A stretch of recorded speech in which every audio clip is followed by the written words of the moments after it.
Hello friends. आज मैं आपके साथ अपने लाइफ का एक्सपीरियंस शेयर करने जा रही हूँ, एज अ पेरेंट भी और एज अ टीचर भी। बच्चों को पढ़ाते हुए हमें किन बातों का ध्यान रखना चाहिए, स्पेशली उनके अर्ली इयर्स में, इस बारे में हम आज कुछ बात करेंगे। सबसे पहले मैं ये कहूँगी कि जो पेरेंट्स की पार्टिसिपेशन है वो बहुत मैटर करती है बच्चों की ग्रोथ के लिए। पेरेंट्स की participation means quality time parents को अपने बच्चों को देना चाहिए। हर पेरेंट कहेगा मेरी पार्टिसिपेशन अपने बच्चे के लिए होती है, बट आजकल के टाइम में जब इतनी भाग दौड़ की जिंदगी है, दोनों पेरेंट्स वर्किंग हैं, तो उनको टाइम मिलना मुश्किल होता है, बट इट्स नॉट इम्पॉसिबल। अगर आप प्लान करेंगे तो अपने बच्चों के लिए आप क्वालिटी टाइम निकाल सकते हैं। Quality time means sit with them, for them only. सिर्फ आप उन्हीं को देखेंगे, आप उस वक्त कुछ और काम नहीं करेंगे। मोस्टली मदर्स किचन में होती हैं और बच्चों को पढ़ाती हैं। पेरेंट्स में फादर अपना ऑफिस का काम करते हैं और साथ में पढ़ाते हैं। पर मैं आपको ये कहूंगी कि आप जब बच्चे के पास बैठे हैं तो आप इस बात पे ध्यान दें कि बच्चा क्या कर रहा है, कैसे कर रहा है, कहाँ गलत कर रहा है, कहाँ उसे गाइडेंस चाहिए। और मैथमेटिक्स के लिए एक रूटीन रेगुलर प्रैक्टिस होनी जरूरी है। उसको डेली प्रैक्टिस करना जरूरी है। अब यहाँ पर प्रैक्टिस से हम क्या समझते हैं? बच्चा स्कूल में पढ़ के आता है, वो सीख के आता है, और ये एक नेचुरल ह्यूमन टेंडेंसी है। हम भी कहीं से कुछ सुनते हैं, करते हैं, उसके बाद ही अगर हमें रिकॉल करने को कहा जाए तो हम उसमें से कुछ पॉइंट्स मिस कर जाते हैं। जब बच्चा भी घर आता है तो ये डिपेंड करता है इंडिविजुअल टू इंडिविजुअल। कोई बच्चा तो एज इट इज पूरा का पूरा बता देता है, कोई 2 स्टेप्स बताएगा, कोई 3 स्टेप्स बताएगा। अगर 5 स्टेप्स हैं तो कोई 5 के 5 भी बताता है, कोई 3, कोई 4, कोई 2। अब उस चीज को पेरेंट्स को उस वक्त उसको सब स्टेप्स साइड बाय साइड बताकर करवाना है। एक क्वेश्चन में अगर उसने 3 स्टेप्स मिस किए हैं, आप उसको गाइड करिए कि इसमें ये ऐसे नहीं, ऐसे 3 स्टेप्स और हैं, फिर उसको अपने आप करने को दीजिए। नेक्स्ट वो फिर करेगा, देखेगा नहीं कहीं, वो फिर करेगा, वो फिर ट्राई करेगा, तो हो सकता है कि वो 2 स्टेप्स फिर मिस कर दे। उसके बाद वो फिर करेगा, हो सकता है वो पूरा कर ले, पर हो सकता है कि वो एक स्टेप फिर मिस कर दे।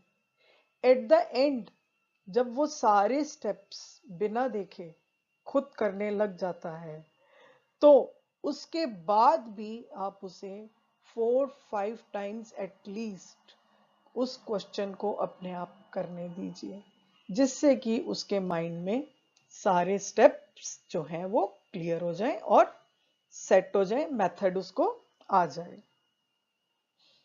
बच्चे मिस्टेक्स करते हैं, बच्चे मिस्टेक्स करने से डरते हैं कि टीचर को लगेगा वो गलत है। उनके मन में एक गलती करना, उनको लगता है कि ये हमारी गलती है। नहीं, उनके मन से आपको ये डर निकालना है। जब वो करेंगे तो मिस्टेक्स भी करेंगे। उनको ये डर नहीं होना चाहिए कि हमने मिस्टेक किया है तो हमें डांट पड़ेगी। और बच्चों की मिस्टेक्स तो आपके लिए एसेट है। बच्चा एक क्वेश्चन कर रहा है, उसने जहां पर भी मिस्टेक करी है, उससे आपको ये पता चलता है कि वो बच्चा किस डायरेक्शन में सोच रहा है और उसकी कहाँ गलती है। इससे आपको उसको उस पॉइंट को क्लियर करने में बहुत हेल्प मिलती है। अगर बच्चा बार बार सिर्फ यही कह देता है मुझे समझ नहीं आया, आप उसको पूरा का पूरा क्वेश्चन दोबारा समझा देते हैं, तो आपको नहीं पता कि बच्चे को कहाँ नहीं समझ आ रहा। बच्चा फिर कह देता है समझ नहीं आया, आप उस अपने बच्चे को बोलिए कि यू डू इट, उसको करिए, अपने आप करिए, नहीं भी आता तो करिए, आपको जितना आपके माइंड में क्लैरिटी है उस हिसाब से करिए। जब वो उसको करता है तो आपको ये पता चलता है कि वो कहाँ मिस्टेक कर रहा है और आपको उसको कहाँ पर करेक्ट करना है। सो बच्चे की मिस्टेक आपके लिए एक एसेट है, वो करेगा तो मिस्टेक भी करेगा। और नेक्स्ट, बच्चे को कभी भी रॉन्ग मेथड प्रैक्टिस मत करने दीजिए। अगर आप साथ बैठे हुए हैं, वो कहीं पे भी रॉन्ग है तो आप उसको बता देते हैं, और अगर आप नहीं साथ बैठे हैं और वो रॉन्ग कर रहा है और वो कह रहा है मैंने कर लिया और वो उसी चीज को रिपीटेडली कर रहा है, तो वो रॉन्ग मेथड प्रैक्टिस कर रहा है। अगर वो रॉन्ग मेथड प्रैक्टिस करेगा तो उसके लिए वो जो करेक्ट मेथड है उसको सीखना ज्यादा डिफिकल्ट हो जाएगा। जैसे आप एक पेपर पर लिखते हैं, ब्लैंक पेपर, बच्चे का माइंड भी ब्लैंक पेपर होता है। आप जब एक बार ब्लैंक पेपर पर लिख देते हैं, अगर आप लिखने के बाद उसको इरेज करते हैं, उसके इंप्रेशंस उस पर रह जाते हैं। इसी तरह से बच्चे के माइंड में भी वो इंप्रेशंस रह जाते हैं, और जब उसको करेक्ट मेथड बताया जाता है तो उसको कंफ्यूजन रहती है, क्योंकि वो स्टेप्स भी वो अपने माइंड में रख चुका है और फिर हम उसको करेक्ट स्टेप्स बता रहे हैं। तो उस वक्त वो ज्यादा टाइम लेता है उसको समझने में, और ज्यादा डिफिकल्ट होता है उसके लिए करेक्ट मेथड को समझना। तो बच्चों को रॉन्ग मेथड आप कभी भी नहीं करने दीजिए, इसका आप पूरा ध्यान रखिए। नेक्स्ट, आपको अप्रोच क्या लेनी चाहिए, आपकी आइडियल अप्रोच क्या है। आजकल बच्चे बहुत सारी राइम्स, छोटे से बच्चे जब होते हैं वो डिफरेंट डिफरेंट राइम्स देखते हैं टीवी पे, उसमें वीडियो भी है, उसमें ऑडियो भी है, उनका इंटरेस्ट डेवलप होता है। तो मेन थिंग इज कि उनका इंटरेस्ट बनाना। अगर उनका इंटरेस्ट डेवलप हो जाएगा तो वो आपके कॉन्सेप्ट्स भी समझने लग जाएगा। अगर उसको इंटरेस्ट नहीं आएगा तो वो कॉन्सेप्ट समझने की कोशिश नहीं करेगा। तो आप चलते फिरते जहां पर भी आपको लगता है कि आप उसको कुछ सिखा सकते हैं, आप उसको साथ साथ खेल खेल में सिखाते रहिए। आप पहले उसकी अंडरस्टैंडिंग उस कॉन्सेप्ट के लिए प्ले वे मेथड से बिल्ड करिए। कुछ भी ऑब्जेक्ट्स लीजिए, एनीथिंग, काउंटिंग ही है जैसे, तो काउंटिंग के बाद आप 1 2 3 बोलते हैं, तो आप वन ऑब्जेक्ट उसका चॉकलेट रख दीजिए, 2 में 2 चॉकलेट्स, 3 में 3 चॉकलेट्स, जिससे वो रिलेट करता रहेगा कि अगर 3 है तो इट मीन्स 3 ऑब्जेक्ट्स है, 3 चॉकलेट्स हैं। हमारा जो इवेल्युएशन सिस्टम है उसमें मैक्सिमम वेटेज हमारे पेपर और पेन की है। हाँ, हम उसमें बहुत सारी चेंजेस ला रहे हैं और आई भी हैं, और हमने मार्क्स रखे भी हुए हैं कि ये मार्क्स हमारे इस एक्टिविटी के हैं, ये मार्क्स इस चीज के हैं, different different different different aspects पे। बट मैक्सिमम मार्क्स हम बच्चे को जो वो शीट पे करके आता है, वो जो पेपर पे करके आता है, उसकी वेटेज देते हैं। At the end report card में उसका जो रिजल्ट जाता है वो उसकी शीट की वेटेज के बेसिस पे होता है, उसी की बेसिस पे उसका ग्रेड होता है ज्यादा। बाकी एक्टिविटीज के हैं, बट अगर जिसकी वेटेज ज्यादा है तो ऑब्वियसली उसी के हिसाब से उसका अप डाउन ग्रेड होगा। सो इसलिए हमें पेपर और पेन पर भी बच्चे को सिखाना बहुत जरूरी है। अगर बच्चे को पेपर और पेन पे नहीं सिखाएंगे तो वो उसमें आगे एक्सेल नहीं कर पाता है, और हमें सारे मेथड्स, कॉन्सेप्ट्स उनको क्लियर करने जरूरी है। तो बच्चों, आज हम आपको एक रैबिट की स्टोरी सुनाने जा रहे हैं। रैबिट्स, बहुत सारे रैबिट्स एक फॉरेस्ट में रहते थे, और उस फॉरेस्ट में बहुत सारे रैबिट्स रहते थे। एक दिन एक रैबिट प्ले करते करते आया और उसने एक एम्प्टी हाउस देखा। वो हाउस बहुत सुंदर बना हुआ था। उस हाउस का नाम था वंस हाउस। उसने सोचा चलो मैं इस हाउस में रह जाता हूं, और वो उस हाउस में आकर रहने लगा। वो वन रैबिट उस हाउस में आकर रहने लगा। तो पर वो बहुत लोनली फील करता था, अकेला था, पर उसको उस हाउस में रहना अच्छा लगता था। एक दिन उसका एक फ्रेंड उसको ढूंढते ढूंढते ढूंढते ढूंढते आया कि अरे वो रैबिट कहाँ है। उसने देखा वो उस हाउस में रह रहा है। उसने उससे पूछा, मैं इस हाउस में तुम्हारे साथ रह सकता हूं? रैबिट ने बोला, हाँ, आ जाओ, रह जाओ, you can stay with me. और वो रैबिट भी आकर उसके साथ रहने लगा। तो बच्चों, कितने रैबिट्स हो गए जब वो आकर रहने लगा उस हाउस में? 2 रैबिट्स। इसी तरह से एक दिन थर्ड रैबिट भी आ गया। नेक्स्ट डे ही आ गया। उसको लगा वो 2 फ्रेंड्स कहाँ गए मेरे। जब वो वहां पहुंचा, उसने भी उनसे पूछा, क्या मैं तुम्हारे हाउस में रह सकता हूं? इन्होंने बोला, आ जाओ, रह जाओ। इस तरह से हाउस में हो गए 3 रैबिट्स। कितने रैबिट्स हो गए? 3 रैबिट्स। अब 3 रैबिट्स इकट्ठे थे, ये इकट्ठे फूडी बनाते थे, इकट्ठे खेलते थे। इनको बहुत अच्छा लगने लगा। इन्होंने सोचा, अब जो भी रैबिट आएगा हम उसको अपने पास रख लेंगे। और थोड़े दिनों बाद 1 मोर रैबिट आया। उसने भी इनसे परमिशन मांगी, मैं तुम्हारे हाउस में आ जाऊं? इन्होंने बोला, आ जाओ। और वो 1 मोर रैबिट भी आके इनके हाउस में रहने लगा। हाउस में कितने रैबिट्स हो गए? 4 रैबिट्स। अब इस तरह से रैबिट्स को पता चलने लगा वहां तो एक हाउस है, अब हमें तो वहां चलना है, वहां तो बहुत मजा आता है, वो तो बहुत अच्छा हाउस है। तो 1 मोर रैबिट आ गया नेक्स्ट डे, और उन्होंने उसको भी अपने हाउस में रख लिया। तो हाउस में हो गए 5 रैबिट्स। कितने हो गए? 5 रैबिट्स। और इस तरह से जब भी रैबिट आता और पूछता, वो उसको अपने हाउस में रख लेते। 1 मोर रैबिट हाउस में आ गया तो हो गए 6 रैबिट्स। अब ये 6 के 6 रैबिट्स मिलकर खेलते, मिलकर खाते, इनको बहुत ही अच्छा लगता, ये बहुत इंजॉय करने लगे। तो इन्होंने कहा जो भी रैबिट आएगा हम उसको रखते जाएंगे। एक 1 मोर रैबिट आ गया, इन्होंने उसको भी रख लिया। और वो रैबिट भी जब उनके हाउस में आया तो हो गए 7 रैबिट्स। अब 1 मोर रैबिट आ गया तो हो गए 8 रैबिट्स।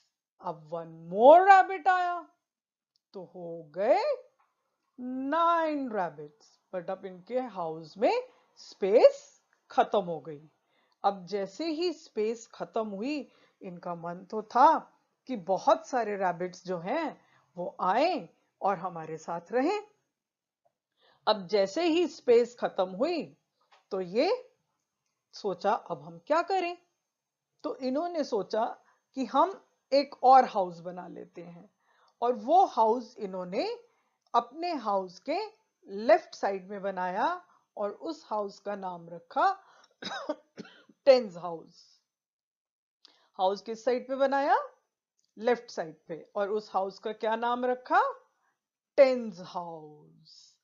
पर इन्होंने एक रूल बनाया कि हम जब 10 रैबिट हो जाएंगे हम तभी टेंस हाउस में शिफ्ट करेंगे।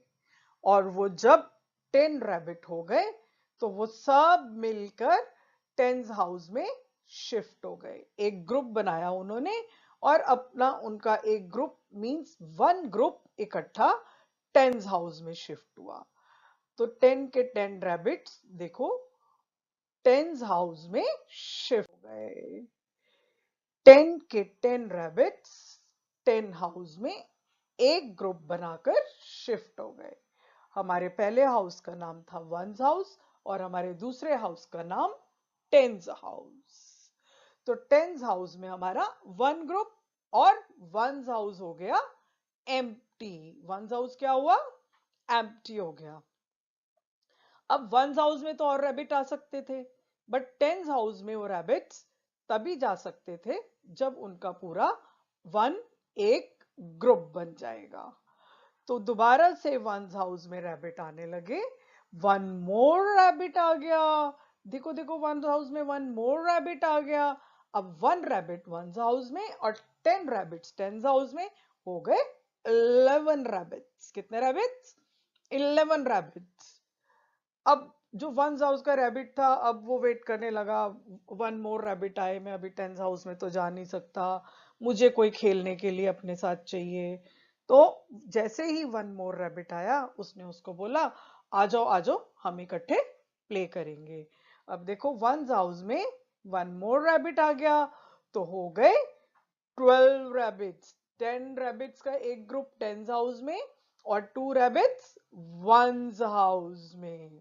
वन मोर रैबिट आया, हो गए 13 रैबिट्स। 13 रैबिट्स में से 3 रैबिट्स वन हाउस में थे और 10 रैबिट्स का ग्रुप, वन ग्रुप टेंस हाउस में था। इस तरह से जो भी रैबिट आता गया, ये उसको अपने पास रखते गए। इनको था कि हमारा फटाफट से ग्रुप बनेगा। जैसे ही हम 9 रैबिट्स इसमें होंगे, वन मोर आएगा तो हम 10 एक ग्रुप बना के शिफ्ट कर सकते हैं टेंस हाउस में। तो जब वन मोर रैबिट आया तो टोटल 14 रैबिट्स हो गए। फिर वन मोर रैबिट आया तो टोटल 15 रैबिट्स हो गए, 5 वन हाउस में और वन ग्रुप टेंस हाउस में। फिर वन मोर रैबिट आया तो टोटल 16 रैबिट्स हो गए, 6 रैबिट्स वन हाउस में और वन ग्रुप टेंस हाउस में। इस तरह से वन मोर आया, 17, 18, 19 रैबिट्स फिर पूरे हो गए। अब जब वन मोर रैबिट आएगा तो क्या करेंगे? वो फिर 10 के 10 रैबिट्स एक ग्रुप बनाएंगे और टेंस हाउस में शिफ्ट कर जाएंगे और वन हाउस एम्प्टी हो जाएगा। देखो जी, 10th रैबिट आया तो इन्होंने एक ग्रुप बनाया और ये सब के सब टेंस में शिफ्ट कर गए, वन हाउस फिर एम्प्टी हो गया। इस तरह से इनका ये सिस्टम चलता रहा चलता रहा चलता रहा। जैसे ही वन हाउस में 9 रैबिट्स पूरे होते, वन मोर रैबिट आता तो ये टेंस हाउस में एक ग्रुप बनाकर शिफ्ट कर जाते और हो जाता पूरे 30। और फिर इस तरह से फिर वन हाउस में एक ग्रुप बनाया 9 रैबिट्स का और ये हो गए 39 रैबिट्स। और 39 रैबिट्स के बाद जैसे ही वन मोर रैबिट आया, ये हो गए 40 रैबिट्स और इन्होंने एक ग्रुप फिर 10 रैबिट्स ने बनाया और ये शिफ्ट कर गए टेंस हाउस में। इस तरह से 4 ग्रुप्स हो गए टेंस हाउस में। 4 ग्रुप्स मींस 40 रैबिट्स और वन हाउस फिर से एम्प्टी हो गया। इस तरह से ये ग्रुप बनाते गए और शिफ्ट होते गए। अब फिर से वन हाउस में 9 रैबिट्स आ गए और जैसे ही वन मोर रैबिट आएगा, ये एक ग्रुप बनाएंगे और टेंस हाउस में शिफ्ट हो जाएंगे और ये वन मोर रैबिट के आने पर ये फिर से शिफ्ट हो गए टेंस हाउस में। सो टेंस हाउस में कितने ग्रुप्स हो गए? 5 ग्रुप्स हो गए और 5 ग्रुप्स होने पे हो गए 50 रैबिट्स।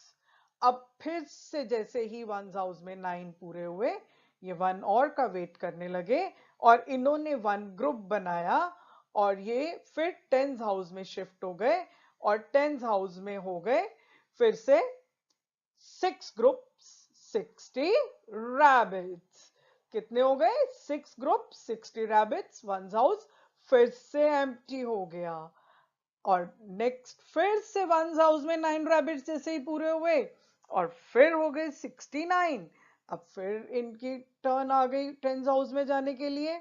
जैसे ही 10th रैबिट आया, इन्होंने एक ग्रुप बनाया और ये टेंस हाउस में शिफ्ट हो गए और फिर इसके बाद वन हाउस फिर एम्प्टी हो गया। फिर वन हाउस में रैबिट्स आने लगे 9 रैबिट्स पूरे होने पर फिर से ये कितने रैबिट्स हो गए? 79 रैबिट्स, 7 ग्रुप्स टेंस हाउस में और 9 रैबिट्स वंस हाउस में। और फिर जैसे ही 1 रैबिट आया, इन्होंने एक ग्रुप बनाया और ये टेंस हाउस में शिफ्ट हो गए। और फिर हमारे पास कितने ग्रुप्स हो गए टेंस हाउस में? टेंस हाउस में हो गए 8 groups. 8 groups means 80 rabbits. 80 rabbits in tens house. Once house फिर से एम्प्टी हो गया। और फिर उसके बाद फिर से वंस हाउस में 9 रैबिट्स आ गए। फिर से वंस हाउस में 9 रैबिट्स आ गए, फिर से आ गए, फिर से आ गए। ये देखो फिर से 9 रैबिट्स वंस हाउस में आ गए। और अब ये हो गए 89 रैबिट्स। अब जैसे ही 1 रैबिट और आएगा तो ये फिर से ग्रुप बनाएंगे और फिर शिफ्ट कर जाएंगे टेंस हाउस में। इन्होंने फिर ग्रुप बनाया और फिर से ये शिफ्ट कर गए टेंस हाउस में। अब टेंस हाउस में कितने ग्रुप्स हो गए? 9 ग्रुप्स। अब टेंस हाउस भी फिल हो गया। अब टेंस हाउस में भी स्पेस नहीं बची। टेंस हाउस में सिर्फ 9 ग्रुप्स की स्पेस थी, तो 10 ग्रुप्स में 9 ग्रुप्स जो थे वो शिफ्ट कर गए 90 रैबिट्स। वंस हाउस अभी एम्प्टी था, तो वंस हाउस में और कितने रैबिट्स रह सकते थे? 9 रैबिट्स। वो 9 रैबिट्स आकर वंस हाउस में रहने लग गए। अब जब ये सारे रैबिट्स इन हाउसेस में रहने लग गए, वंस हाउस और टेंस हाउस में, और जब भी फॉरेस्ट में रेन होती थी तो इनको भीगना नहीं पड़ता था। ये अपने हाउस में बिल्कुल सेफ रहते थे। और जब बहुत समर्स होती थी, बहुत गर्मी होती थी, तब भी इनको गर्मी नहीं लगती थी। ये अपने हाउसेस में रहते थे। इस तरह से ये 99 रैबिट्स अपने हाउस में मिलजुल कर इकट्ठे हैप्पीली रहने लग गए। तो बच्चों, स्टोरी कैसी लगी रैबिट की? पर याद रखना स्टोरी में क्या क्या बताया था। टेंस हाउस कौन सी साइड पे था? लेफ्ट साइड पे था। वंस हाउस में कितने रैबिट्स की स्पेस थी? 9 रैबिट्स की स्पेस थी। और टेंस हाउस में कितने ग्रुप्स की स्पेस थी? 9 ग्रुप्स की स्पेस थी। और हर ग्रुप में कितने रैबिट्स थे? 10 रैबिट्स थे। ठीक है, इसको आप याद रखेंगे ना? गुड। चलिए अब हम आगे चलते हैं और अब हम आपको नंबर्स सिखाने जा रहे हैं अप टू 10th प्लेस। आप इसको अपनी रैबिट की स्टोरी से रिलेट करने की कोशिश करेंगे। ठीक है, हमारे पास नंबर्स में 10 सिंबल्स होते हैं। डिजिट्स में 10 सिंबल्स होते 10 सिंबल्स होते हैं डिजिट्स के। 0 1 2 3 4 5 6 7 8 9। हमें कोई भी नंबर लिखना होता है तो हम सिर्फ यही सिंबल्स यूज करके लिख सकते हैं। इसके अलावा और कोई सिंबल नहीं होता। आप देखिए, जब हम नंबर्स लिखने शुरू करते हैं, जब हम काउंटिंग शुरू करते हैं, तो हम वंस प्लेस, एक ही प्लेस होती है हमारे पास, और वो होती है उस प्लेस में जो हमारे यही डिजिट्स 1 1 1 1 करके आते हैं। हमारा first number is 0, other number is 1, उसके बाद का नंबर 2, फिर 3, फिर 4, फिर 5, फिर 6, फिर 7, फिर 8, फिर 9। इसमें एक एक ही डिजिट है, 1 1 डिजिट है, 1 प्लेस 1 डिजिट। अगर आप इसको रैबिट वाली स्टोरी से रिलेट करेंगे तो वंस हाउस में सिर्फ 9 रैबिट्स की स्पेस थी। उसके बाद वंस हाउस में स्पेस नहीं थी ना, तो उन्होंने कौन सा हाउस बनाया था? Tens house. ये देखिए, टेंस हाउस। टेंस हाउस की हमारे नंबर सिस्टम में शॉर्ट फॉर्म है टी। क्या है? टी। टी जो है वो रिप्रेजेंट करता है टेंस हाउस को। टी रिप्रेजेंट करता है टेंस हाउस को। ओ रिप्रेजेंट करता है वंस हाउस को। ओ रिप्रेजेंट करता है वंस हाउस को, टी रिप्रेजेंट करता है टेंस हाउस को। सो इसमें दो प्लेसेस है, दो हाउसेस है। जैसे रैबिट्स के लिए टू हाउसेस थे, टू हाउसेस हैं, टू प्लेसेस है, वंस एंड टेंस। अब जब हमें 10 लिखना होता है, हमारे पास सिंबल सिर्फ यही है, तो इन्हीं में से सिंबल्स को लेके हमें 10 को लिखना है। उसके लिए एक सिस्टम बनाया गया, उसके लिए टू प्लेसेस ली गई, दूसरी प्लेस का नाम टेंस प्लेस रखा गया, टेंस हाउस। उसमें 10 रैबिट्स का एक ग्रुप गया था, मींस 10 ऑब्जेक्ट्स का एक ग्रुप बनता है। जो भी डिजिट टेंस प्लेस के नीचे लिखा होता है, चाहे वो 1 है, चाहे वो 2 है, चाहे वो 4 है, चाहे वो 5 है, एनी डिजिट जो भी आपको टेंस प्लेस के नीचे मिलेगा, दैट डिजिट, उसकी जो वैल्यू है, value of that digit is 10 times the digit, because वो टेंस प्लेस में है, टेंस प्लेस में है। एक ग्रुप में 10 रैबिट्स थे, एक ग्रुप में 10 चॉकलेट्स भी हो सकती हैं, एक ग्रुप में 10 पेंसिल्स भी हो सकती हैं, एक ग्रुप में 10 एप्पल्स भी हो सकते हैं, anything. Basically important air is 10, वो 10 है, उसकी वैल्यू 10 है। बट जो वंस है, वंस में जो भी नंबर है वो वन टाइम ही होता है। अगर 2 है तो 2 वन टाइम ही है, 2 ही है, वो 2 थिंग्स ही हैं, वो 2 पेंसिल्स ही हैं, वो 2 चॉकलेट्स ही हैं, वो 2 ही मानी जाएंगी। बट अगर यही 2 टेंस में है, अगर यही 2 टेंस में है, तो ये 20 थिंग्स है। So this is the difference between two places, ones and tens. हमारे 10 से लेके 99 तक जो नंबर्स हैं, ये नंबर्स वंस और टेंस प्लेस में मिलाकर है, और इनमें डिजिट्स कितने हैं? 2 digits. What is the difference between digit and number?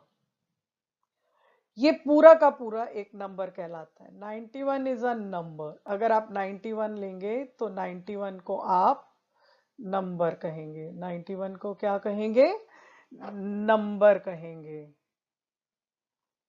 और अगर आप इसको अलग अलग से लेंगे, जैसे आप अगर सिर्फ 3 कहेंगे, 3 वंस प्लेस पे है, 3 is the digit at ones place, 3 is a digit at ones place, 9 is a digit, it's a digit at tens place.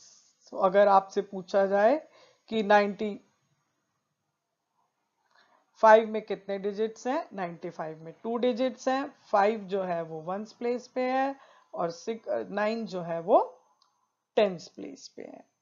तो ये हमारा नंबर सिस्टम है, जिसको हम अभी आगे समझेंगे। अब हमारी काउंटिंग में हर नंबर 1 प्लस करने के बाद नेक्स्ट नंबर आता है। आप 9 के बाद 10 में गए, 1 प्लस हुआ, 10 के बाद 11 में गए, 1 प्लस हुआ, 11 के बाद 12 पर जाएंगे, 1 प्लस होगा। बड़े से बड़े नंबर में भी नंबर्स का कोई एंड नहीं है, जब आप 1 प्लस कर देंगे तो नेक्स्ट नंबर आ जाएगा हमारा।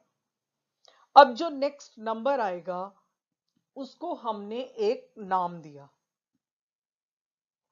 ताकि हम उसको बता सकें, जब वो नेक्स्ट नंबर है तो उस नाम से बता सकें, और जब आपसे कोई कहे तो आप बता सकें हाँ ये वो नंबर है। उसका नाम था successor. What is a successor of a number?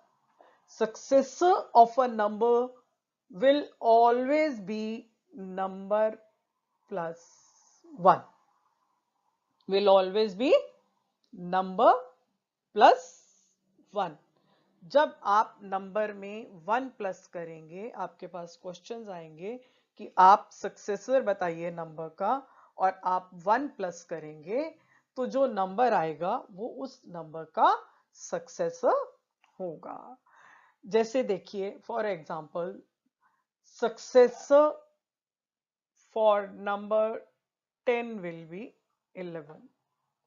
10 से इमीडिएट नेक्स्ट नंबर है, 10 के बाद 11 आता है, सो 11 को हम क्या कहेंगे, सक्सेसर ऑफ द नंबर। और इसी तरह से आपको और एग्जांपल्स बताते हैं। देखिए, ये नंबर्स 10 से 20 तक लिए गए हैं। ये सिर्फ इन्हीं नंबर्स के लिए सच नहीं है, इससे 10 से पहले भी बहुत सारे नंबर्स हैं और 10 के बाद भी बहुत सारे नंबर्स हैं। ये हर नंबर के लिए एक सच है। ये कोई भी नंबर ले हम, बड़ा छोटा, एनी नंबर, अगर हम उसमें +1 करेंगे तो जो नेक्स्ट नंबर आएगा उसको हम सक्सेसर कहेंगे। हम आगे बढ़ रहे हैं। अगर आप इसको ये याद रखने की कोशिश करें, किसी ना किसी चीज से रिलेट करके, आप सक्सेस वर्ड से रिलेट करिए। सक्सेस मींस आगे बढ़ना इन अ वे। तो जब आप आगे बढ़ रहे हैं तो आप प्लस कर रहे हैं, जब ज्यादा होता है हम ऐड करते हैं। सो 10 के बाद जो 11 है, ये एग्जाम्पल आपको ऊपर दिया गया है कि 10 के बाद 11 जो है, 11 इज द सक्सेसर ऑफ 10। इसमें हर नंबर आपको ये शो किया गया है। देखिए, 10 is the successor, 10 11 is the successor of 10. 12 is the successor of 11. 13 is the successor of 12. 14 is the successor of 13. अगर आप इसको इस तरह से याद कर लेंगे कि जो 10 से बड़ा होता है या जो 10 के बाद आता है वो सक्सेसर है, तब भी आप गलती कर सकते हैं। अब 10 के बाद और 10 से बड़े तो जितने उसके राइट साइड में नंबर्स हैं सारे ही बड़े हैं। 10 से बड़ा 11 भी है, 12 भी है, 13 भी है, 14 भी है, 15 भी है, 16 भी है। बट जो सक्सेसर होता है वो इमीडिएट नेक्स्ट नंबर होता है। 18 का सक्सेसर 19 है, 19 का सक्सेसर 20 है, 17 का सक्सेसर 18 है। इसके बाद भी अगर आप लेते हैं तो 20 का सक्सेसर 21 है, +1 करके 21 आना है। तो successor of a number is when we +1, when we add 1 in that number, then we get the successor of a number.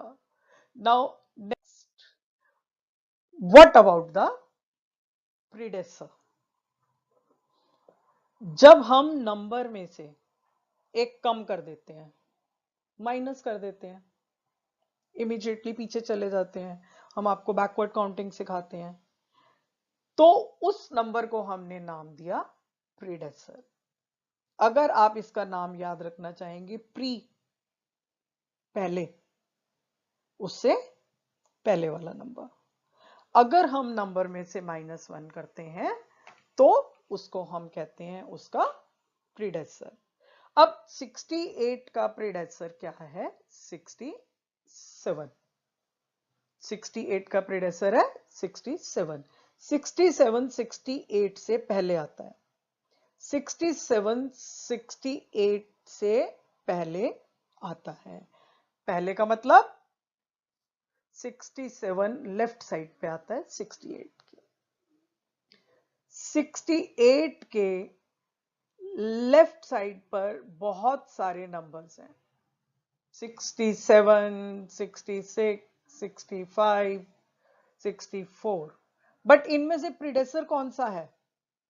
इनमें से प्रीडेसेसर 67 है, जो इमीडिएटली उससे पहले वाला है, जो एकदम उससे पहले वाला है और नंबर माइनस करके आ रहा है। सो 69 is the predecessor of 70. 68 is the predecessor of 69. 67 is the predecessor of 68. ये आपकी एक तरह से बैकवर्ड काउंटिंग है, ठीक है?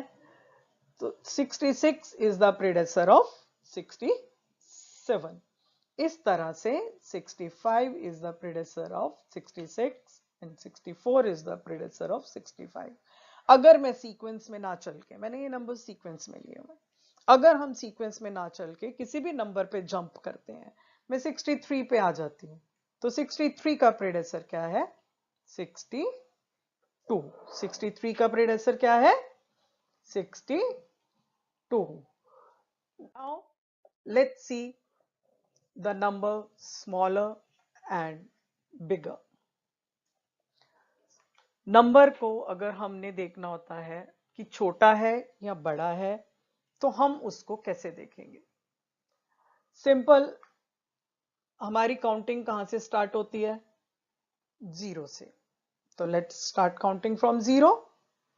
0, 1, 2, 3, 4, 5, 6, 7, 8। 8, आई रिपीट 8, क्योंकि मैं चाहती हूं कि आप 8 को अपने माइंड में रखें। मैं आगे काउंटिंग कर रही हूं। 9, 10, 11, 12, 13। I repeat 13। 13 आप अपने माइंड में रखें। और अब आप इसको ध्यान रखें, 8 पहले आया था या 13? काउंटिंग करते हुए, काउंटिंग करते हुए 8 पहले आया था 13 से। तो जो नंबर हमारे पास काउंटिंग करते हुए पहले आता है, वो नंबर हमेशा स्मॉलर होता है। The number 8 comes before 13. So we can say 8 is smaller than 13. तो जो नंबर काउंटिंग करते हुए पहले आता है, वो नंबर हमेशा स्मॉलर होता है। 13 हमारे पास बाद में आया, आफ्टर 8, करेक्ट? अगर 8 स्मॉलर है 13 से, तो 13 क्या है? 13, अगर हम ये सोचें, हमने ये तो बोल दिया 8 पहले आया, 8 comes before, so 8 is smaller than 13. Now next, when 13 comes after 8, then 13 is greater than 8. जो नंबर बाद में आता है, वो नंबर बड़ा होता है। Look, the number 13 comes after 8, so 13 is bigger than 8. पर हम काउंटिंग से कब तक चल सकते हैं? बहुत बड़े बड़े नंबर्स भी होते हैं, तो अगर हम काउंटिंग करने लगे तो it takes so much time and it's very difficult, तो और उसमें मिस्टेक होने के भी बहुत चांसेस होते हैं। तो हमने एक सिस्टम बनाया कि हम नंबर्स को देखकर कैसे पता कर सकते हैं कि ये नंबर बिगर है या स्मॉलर है या इक्वल है। तो नंबर्स को देखते हुए हमने number comparison between smaller and bigger.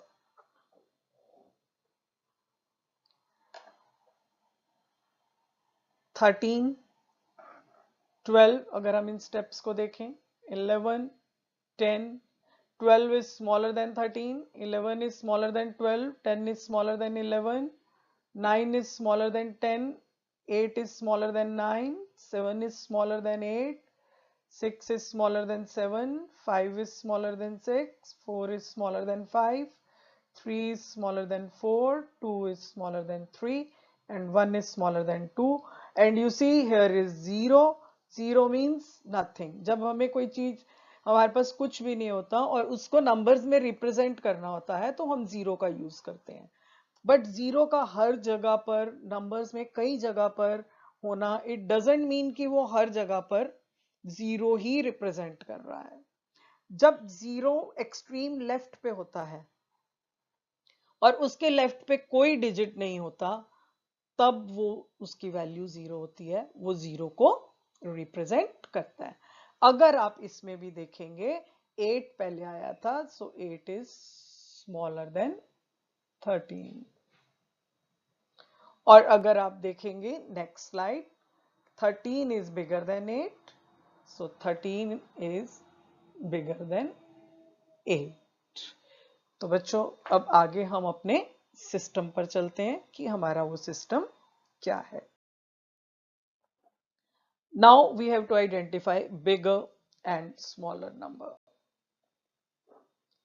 अब हम क्या करते हैं, हमारे पास जो भी नंबर्स दिए होते हैं वो या 2 डिजिट होगा या 1 डिजिट होगा। टेंस तक के नंबर्स जो हैं वो वंस और टेंस प्लेस के साथ 2 डिजिट्स हैं। अगर 1 डिजिट नंबर है तो 1 डिजिट है।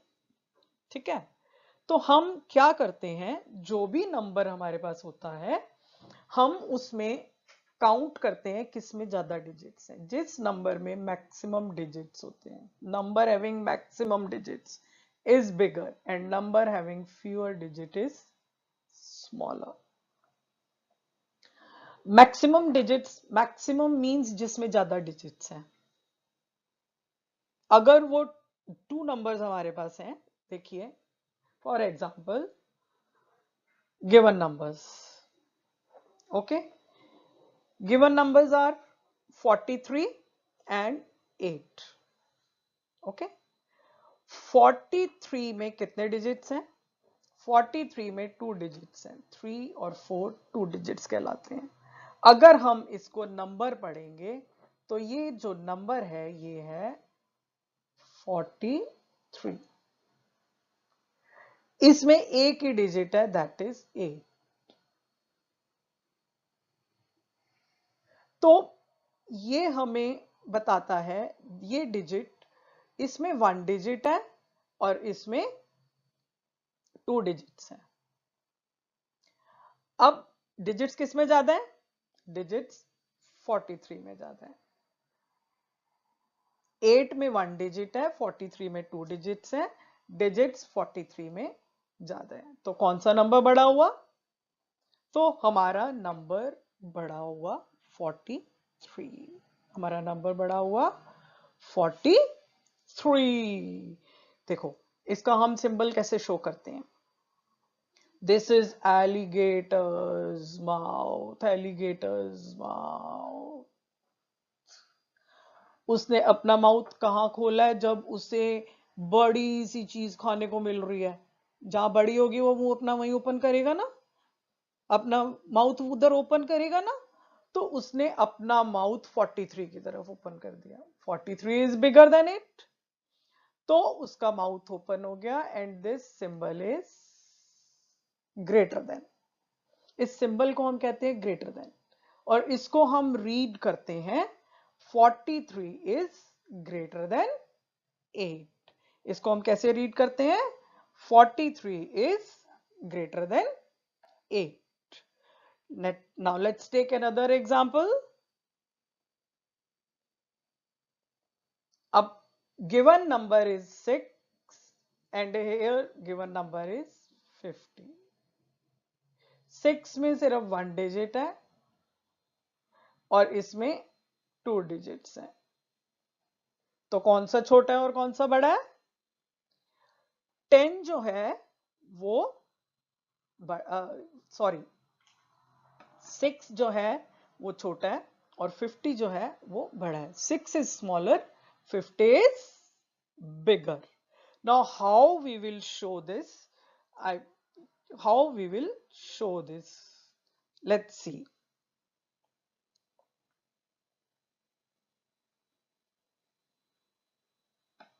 6 is less than 50. Now alligator ने क्या किया? अपना मुंह 50 की तरफ कर लिया। 50 बिगर था तो उसने अपना मुंह ओपन कर लिया 50 की तरफ। ये this symbol is less than. This is the alligators mouth. इसने अपना माउथ 50 की तरफ कर लिया। सो इसको हम रीड कैसे करते हैं? इसको हम रीड करेंगे 6 is less than 50. I again repeat, 43 is greater than 8. So when symbol is like this, we read it as 43 is greater than 8, 6 is less than 50. Now let's see, अगर हमारे पास जो डिजिट्स हैं वो सेम होंगे तो हम क्या करेंगे? दैट अगर हमारे पास डिजिट सेम होंगे तो हमें कैसे करना है? If digit of given numbers are same, अगर हमारे पास डिजिट जो है, जो गिवन नंबर्स हैं, जो एग्जांपल्स दिए गए हैं उसमें सेम है, तो हम कंपेयर करते हैं कौन सा digit? The digit which is at tens place. किस लिए? To identify the bigger number. हम हमेशा जो बिगेस्ट प्लेस होती है सबसे पहले उसी का डिजिट देखते हैं, उसके बाद हम नेक्स्ट डिजिट देखते हैं। तो देखो बेटा, हमने एग्जाम्पल्स लिए 30, it's a 2 digit number, 20, it's a 2 digit number. इसमें भी 2 डिजिट्स हैं, 1 डिजिट ये है, 1 डिजिट ये। 30 में 2 डिजिट है, 3 और 0। 20 में 2 डिजिट्स हैं, 2 और 0। These are digits, so they are equal. तो अब हम क्या करेंगे? हम टेंस प्लेस वाले डिजिट को कंपेयर करेंगे। टेंस प्लेस में फर्स्ट नंबर में हमारे पास 3 है, 30 में 3 है, और सेकंड नंबर में हमारे पास 2 है। तो कौन सा नंबर बड़ा हुआ? Which number is bigger? 30 is bigger. Yes, correct, 30 is bigger. तो इसको हम कैसे शो करेंगे? देखें फिर से, एलिगेटर माउथ आया। Yes, alligator mouth is here. Alligator ने माउथ किसकी तरफ ओपन किया हुआ है? 30 की तरफ। नाउ, और अब ये 30 जो है ये बिगर नंबर है। 30 इज अ बिगर नंबर। किससे बिगर है? 20 से बिगर है। तो इसको हम रीड कैसे करेंगे? 30 इज ग्रेटर देन 20। कैसे रीड करेंगे? 30 is greater than 20। Okay, now let's take another example. इसमें भी हमारे पास number is 22, second number is 32. We have 2 digits in 22. One is this and one is this. And we have 2 digits in 32. One is 2 and one is 3. So now I think आप समझ गए होंगे कि which number is smaller and which number is bigger. Smaller number is 22 and bigger number is 32. Now let's see कि alligator हमारा क्या दिखा रहा है। एलिगेटर का माउथ किसकी तरफ है? लेट्स सी, या 32 की तरफ है एलिगेटर का माउथ। सो 22 की तरफ नहीं है। सो 22 इज स्मॉलर देन 32। इसको हम रीड करेंगे, 30 is greater than 20। 22 is smaller than 32. This is the symbol of smaller than. Correct? Now let's see, अगर हमारे जो टेंस प्लेस के डिजिट्स हैं वो सेम होंगे तो हम क्या कर सकते हैं? चलो let's see that. Now when count of digits is same and the if first digit of the given numbers are same, means the digit at tens place is same. Compare the digit at ones place to identify the bigger number. हमें उसको bigger number को identify करने के लिए ones place का digit compare करना पड़ेगा। Let's take an example. Our example is, there is first number is 15 and second number is 13.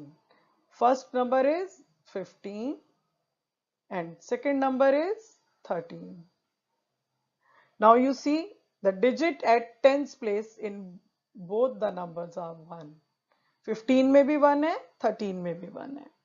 तो नेक्स्ट हमारा क्या स्टेप था, हम ये देखेंगे कि वंस प्लेस के डिजिट में विच इज बिगर. 15 में 5 है, 13 में 3 है. So 5 is bigger than 3. When 5 is bigger than 3, so which number is bigger?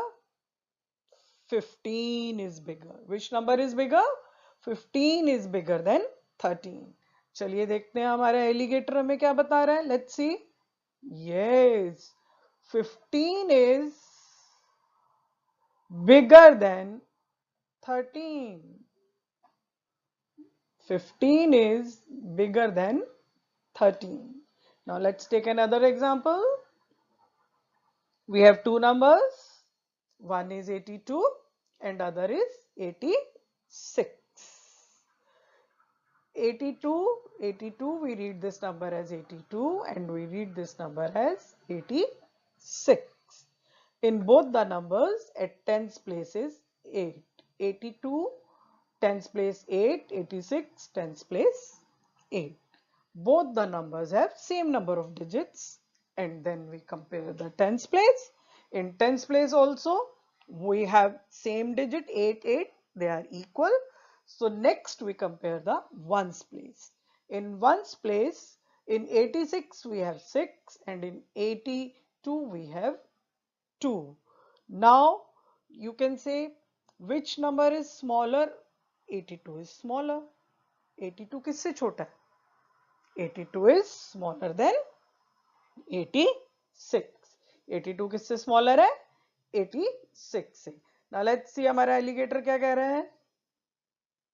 Yes, 82 is smaller than 86. Alligator का माउथ किसकी तरफ ओपन है? 86 की तरफ.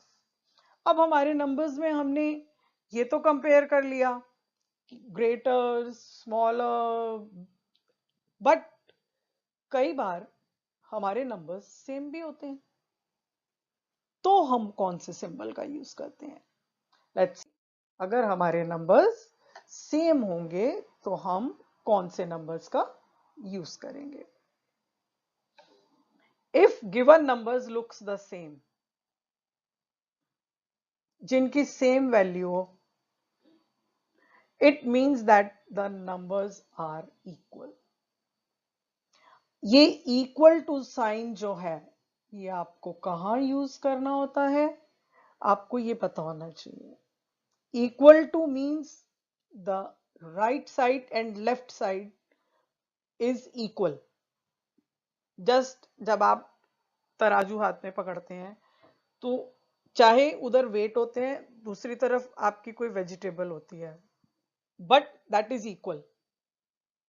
किसी भी वे में, चाहे वो नंबर्स प्लस होके शो हो रहे हो, चाहे वो माइनस होके शो हो रहे हो, किसी भी वे में वो नंबर्स हो, but the value of numbers on the right hand side is equal to left hand side.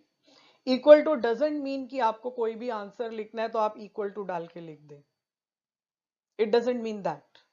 Equal two means बराबर. वो बराबर हैं दोनों साइड्स. इसमें तो 45 और 45 आपको क्लियरली नजर आ रहा है, तो आपने जज कर लिया 45 इज इक्वल टू 45. अगर हम और एग्जाम्पल्स भी कुछ लें, देखिए, let's see these numbers. 45 plus 0. 0 is nothing. 45 plus 0 is total is 45. 45 ही हुआ ना, इक्वल है ना, तभी हमने यहाँ पे इक्वल टू का साइन यूज किया. अगर मैं 40 में 5 प्लस करती हूँ, 45 ही होता है, तभी मैंने इक्वल टू का साइन यूज किया है. राइट साइड पे डायरेक्टली 45 लिखा है, बट लेफ्ट साइड में 40 प्लस 5 की फॉर्म में लिखा है. और यहां पर राइट 45 प्लस 0 की फॉर्म में लिखा है लेफ्ट साइड पे, और राइट साइड पे डायरेक्ट 45 लिखा है. सो अगर इस तरह से भी कोई नंबर्स होते हैं तो उसको भी हमें देखना होता है कि वो इक्वल हैं। Like this 45 plus 0 is equal to 45. 40 plus 5 is equal to 45. तो आप इक्वल साइन का सेंसिबली यूज करेंगे, हर जगह पर ऐसे ही इक्वल टू नहीं लगाएंगे। नाउ नंबर कंपैरिजंस के लिए कुछ पॉइंटर्स हैं जो हमने सब स्लाइड्स में एक एक करके आपको बताए हैं। Let's take all the pointers on this slide. एक बार हम उसको रिकैप्चुलेट करते हैं कि वो हमारे पास क्या क्या है। हमारा फर्स्ट पॉइंट था count the digit for the given numbers. अगर हम डिजिट्स काउंट करते हैं, count the digit for the given numbers. अगर हम डिजिट्स काउंट करते हैं और डिजिट्स में ही हमारे पास कम या ज्यादा डिजिट्स हैं, हमें उसी पॉइंट पर पता चल जाता है कि which number is bigger and which is smaller. अगर वो सेम डिजिट्स हैं तो हमें आगे बढ़ने की जरूरत होती है। जब अगर वो सेम डिजिट्स हैं तो हम नेक्स्ट पॉइंट क्या चेक करते हैं। Next point is number with maximum digits is bigger and number with lesser digits is smaller. These both are for this. Count digit for the given numbers. Number with maximum digits is bigger and number with lesser digits is smaller. Now we will come to the next point.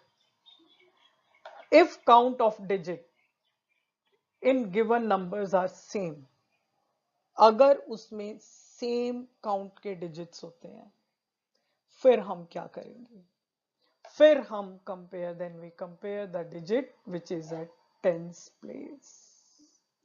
To identify whether it's bigger or smaller, we have to compare the digit at tens place. अब उसके बाद अगर tens place का digit भी same होता है, अगर तो हमें यहां पर टेंस प्लेस का भी डिजिट सेम है और फर्स्ट डिजिट भी सेम है, हमें इस पॉइंट पर आने की तब जरूरत पड़ती है अगर हमारा टेंस प्लेस का डिजिट सेम होता है। तो अगर वो बिगर है तो इससे फर्स्ट पॉइंट पर ही हम आइडेंटिफाई कर लेते हैं कि दैट नंबर इज ग्रेटर और smaller. But if it is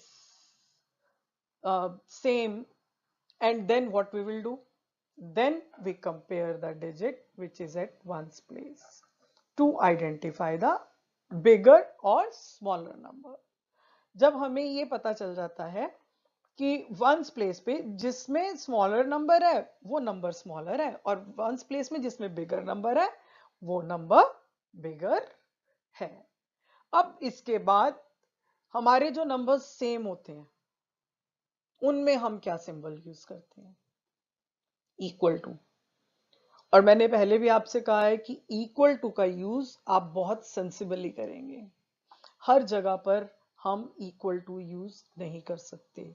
equal to use करने से पहले यू थिंक कि जिसके साथ मैं इक्वल का साइन लगा रहा हूं उनकी वैल्यू सेम है या नहीं है। Now we will come to place, place value and face value. ये तीन चीजें हमारे पास नंबर्स में होती हैं चेक करने के लिए कि नंबर की प्लेस वैल्यू क्या है, नंबर की फेस वैल्यू क्या है। These are mathematical terms. इनको हम कैसे देखते हैं ये देखिए, इनकी डेफिनेशंस। अगर मैं प्लेस की डेफिनेशन लेती हूं, in a number place of a digit means a place where that digit is located. A place where that digit is located. Let's take an example.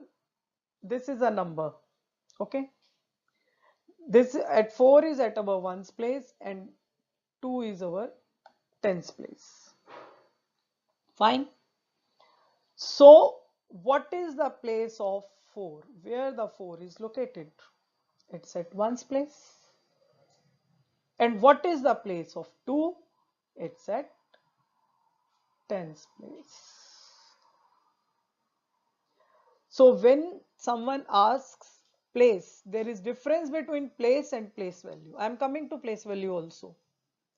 But listen carefully.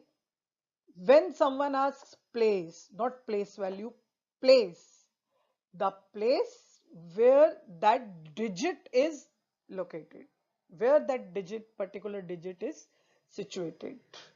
4 is situated at ones, so 4 place of 4 is ones.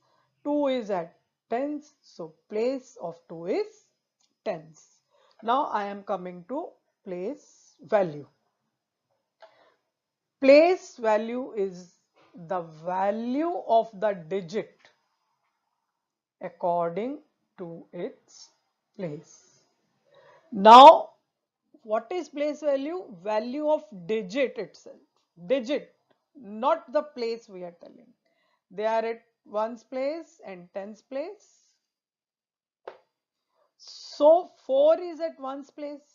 When 4 is at ones place, it means one time. So its value is 4. 2 is at tens place. It means these are two groups of 10. So 2 multiplied by 10, 20. So value of 2 is 20. Value of 4 is 4. Correct? So place value change according to the place. At what place the digit is, its value is depends on that particular place. Now next is face value. Face value of a digit is digit itself. Face हमारा चेहरा जो हमें नजर आता है, simply जो number हमें नजर आ रहा है. नंबर हमें 24 में 4 is 4 and 2 is 2. So face value of 4 is 4 and face value of 2 is 2. What we are looking, that is the face value. So next we will take few more examples. First we will take place. These are the examples of place. Let's see. These are the places. This is number is 68 and their digits are 6 and 8 and 8 is at ones place. So place of 8 is ones. 6 is at tens place. So place of 6 is at tens. Next, this number is 39. 3 is at tens place and 9 is at ones place. Now from here it's clear you that digit and number both are different. Number is this 40, we read it as 40, that is number. In this number we have two digits 0 and 4. 0 at ones place and tens at 4 place. Now next number is 57. 57 is a number. 7 is a digit, 5 is a digit, 7 is at ones place and 5 is at tens place. Now let's come to the next, place value. How do we take the place value? Place value means the value of the digit. Place value means the value of the digit according to its place. Now let's take examples. If there are 13 stars, 13 stars, if there are 13 stars, then place value of 1 is 10 and place value for 3 is 3. If there are 13 stars, then place value of 1 is 10 and place value of 3 is 3. Now, how will you see the value of 1 is 10? Value of 1 is 10. Let's see how value of 1 is 10. Here are stars. Count these stars. 1, 2, 3, 4, 5, 6, 7, 8, 9, 10, 11, 12, 13. Now we make a group of 10 stars. We make a group of these 10 stars. This is one group. One group. One group of 10 stars. One group of rabbits. 10. One group of 10 stars. Okay. One group of 10 stars means actually stars are 10, but we make one group. And these 3 stars we count separately. So the number is 13, where place value of 1 is 10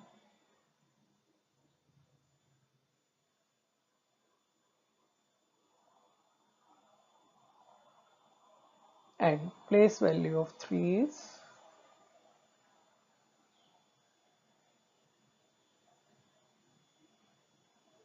3. Is it clear? Now let's take another example.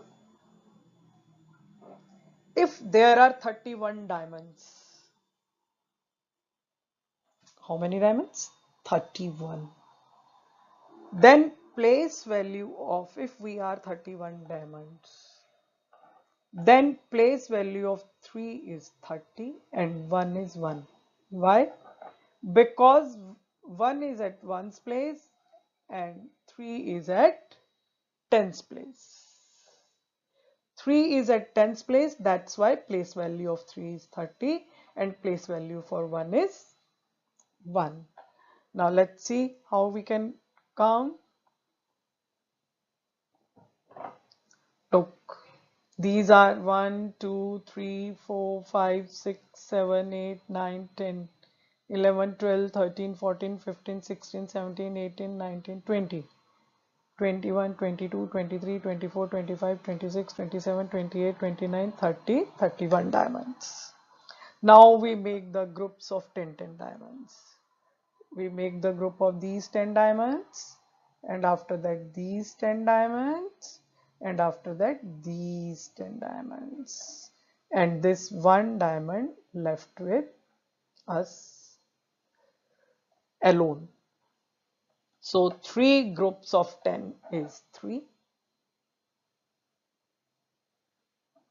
at 10's place, and one diamond is 1 at 1's place. So this is the way to find out the place value. Place value means value of a digit according to place. You see here 3 is at 1's place. So its value is 3. Here 3 is at 10's place. So its value is 30. So this is the difference when digit change. When that 3 digit is at 1's place, its value is 3. When that 3 digit is at 10's place, its value is 30. Now let's come to the face value. Face value examples are here for you. This number is 55 and digit is 5. Face value of 5 is 5. Face value of 5 is 5. Whether 5 is at 1's place or 10's place, any place. Here no role of place. Face value is same in this number 21. Face value of 1 is 1. Face value of 2 is 2. In 7, we read it as a 7 because there is 0 on the extreme left. There is no number on the left side after 0. On the left side, there is no number. So this 0 is 0. We read it as 0. But the face value of 7 is 7. Face value of 0 is 0. Now we read this as a 70. Now face value of 0 is 0. Face value is 7. Why we are reading this here 70 and this 7? I told you when there is a number on the left side of 0, there is 7 on the left side of 0. It means this is at ones place and this is at tens place. So it is giving value to the number. So this is 70.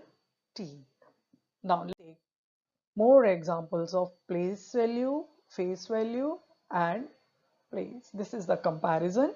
You can see these are the numbers and the same number for 54. In 54 for digit 5, this digit is underlined also and bold also. We will compare for same digit place, place value and face value. Digit 5 is at tens place. Digit 5 is at tens place. So its place is tens.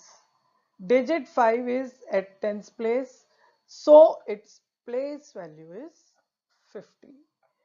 Digit 5 is at tens place. It hardly matters it's at which place. Its face value is which the number 5, which is we are looking, which we can see this digit is 5. We can read it as 5. So face value is 5. Now next is digit 0 in 70. Number is 70. Number is 70. Number is 70. 0 is at ones place, 7 is at tens place. In this, they are asking for digit 0. Now, digit 0 is at which place? Ones place. Digit 0 is at ones place, so its place value is 0. It hardly matters whether digit is at ones place or tens place. Place value of 0 is always 0. वो किसी भी place पे होगा तो वो हमेशा 0 ही होगी. And face value as it is, it's looking like 0, so 0. Now in 86, digit 6 is at ones place. Digit 6, we have to check the place value and face value for digit 6. So digit 6 is at ones place. Digit 6 place value is 6 because at ones place it's one time only, the same as the digit, and face value is as it looks, so this is also 6. Now in 92, digit 9. Now digit 9 is at tens place, so place is tens, place value is 90 because it's tens place, so 9 into 10 is 90 and face value is 9. So let's move forward.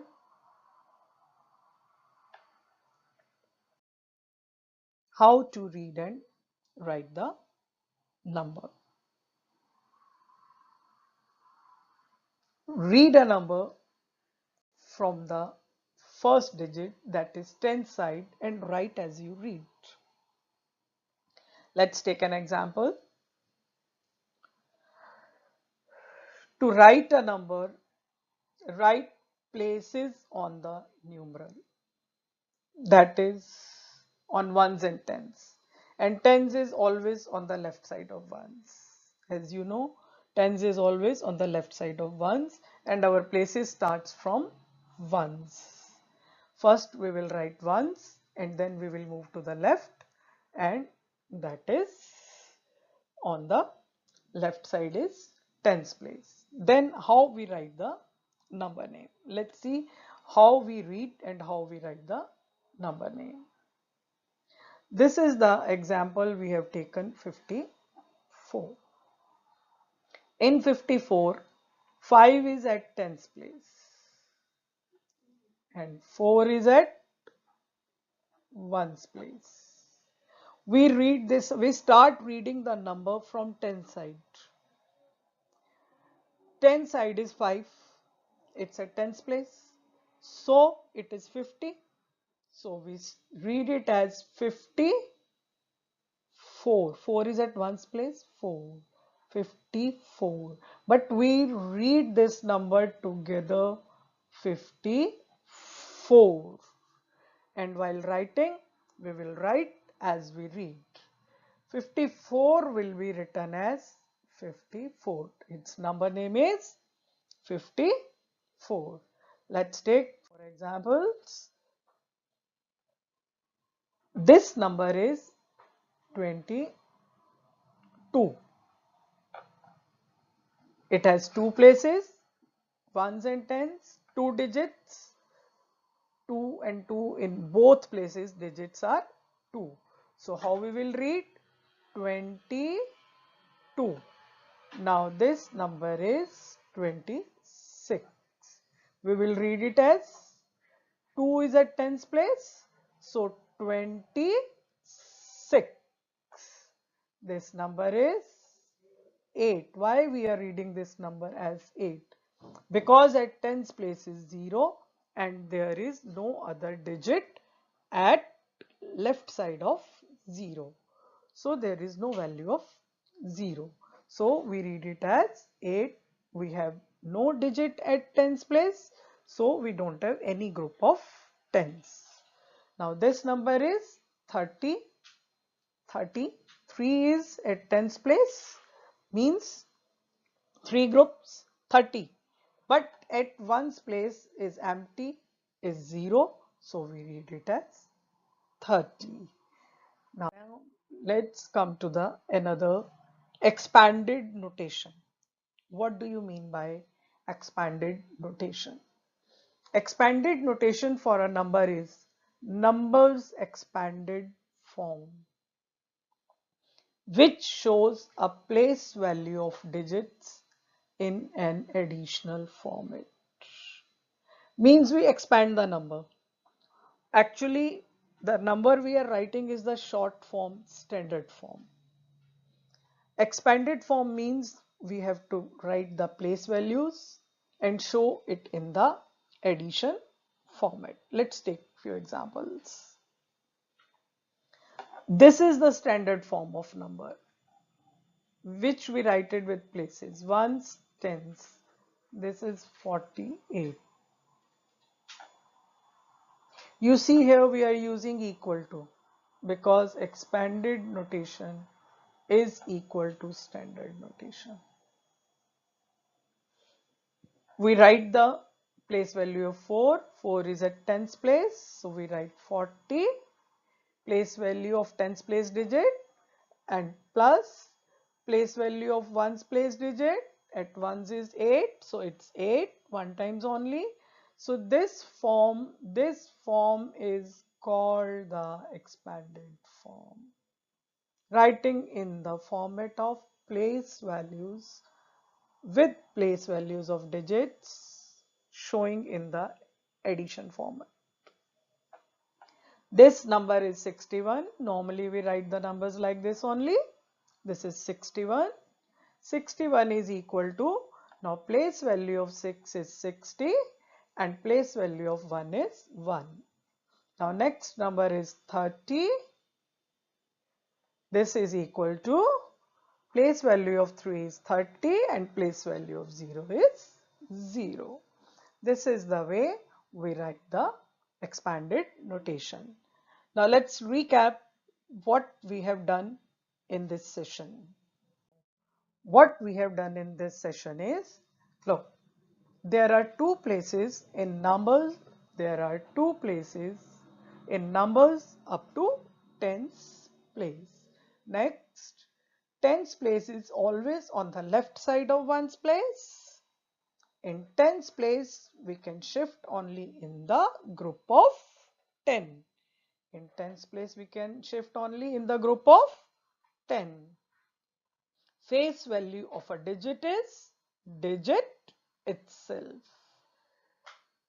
Place value of a digit depends on the place where that digit is located. Smallest two-digit number is 10. Largest two-digit number is 99. And next, check your understanding. We have these slides for you.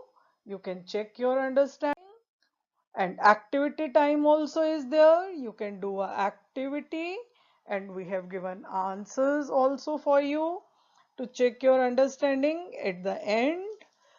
And I will like to thank you. Thank you all of you. Thank you very much. I hope you have completed this session with great joy and in an interesting way. So thanks once again. Thanks to all of you. Okay. Bye. Thank you. Sir, did it go, Daddy?